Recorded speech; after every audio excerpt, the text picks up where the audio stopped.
Ini adalah tahun kelima sejak manusia menghilang. Jalanan di bumi, semuanya hilang dan tertutupi rumput hijau. Singa dan harimau yang berhasil kabur dari kebun binatang. Dan juga badak, berada di dalam kota, di pusat kota. Sekarang menjadi hutan. Tahun ke-20 sejak manusia menghilang. Tinggi laut mulai naik. Tidak ada manusia, seperti kota London ini, dengan mudahnya tenggelam dalam lautan. Tahun ke-25 sejak manusia menghilang. Bangunan kota akan tertutupi tanaman. Tumbuhan akan hidup. Menghilangkan jejak manusia. Tahun ke-50 sejak manusia menghilang.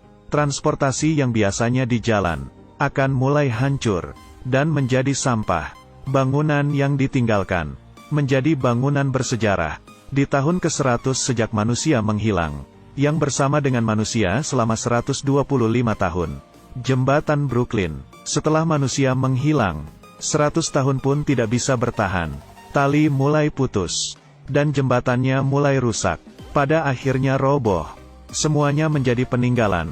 Bangunan-bangunan roboh, dan buku-buku dalam perpustakaan. Semuanya juga menjadi abu. Dan itu semua kita kira.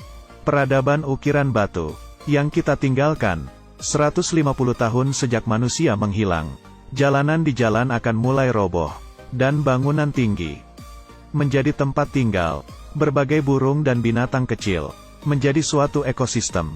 Dan di saat itu, berbagai makhluk hidup air mulai bertambah. Tidak ada populasi yang diakibatkan manusia, membuat perkembangan makhluk hidup semakin cepat. Dengan hanya 150 tahun, peradaban diturunkan dari generasi ke generasi. Tidak banyak yang tersisa, kemudian banyak bangunan tinggi yang roboh. Ini adalah di tahun ke-200 sejak manusia menghilang. Menara Eiffel akan roboh. Di tahun ke-500 sejak manusia menghilang, bangunan lainnya juga akan mulai terpisah. Rata-rata tiap bangunan sudah kehilangan beberapa.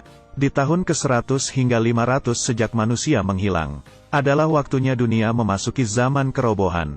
Pada tahun ke-1000 setelah manusia menghilang, kota yang sudah dikuasai tumbuhan pun kembali menjadi bentuk bumi di awal mula. Manusia sudah hilang tanpa jejak. Tahun ke-5000 setelah manusia menghilang, alam di bumi pun kembali ke bentuk awal. Udara semakin bersih, air semakin jernih. Setelah manusia hilang selama 10.000 tahun, makhluk pintar pun menggantikan manusia, dan mulai mengontrol bumi. Besi yang mulai hancur, kayu yang mulai hancur.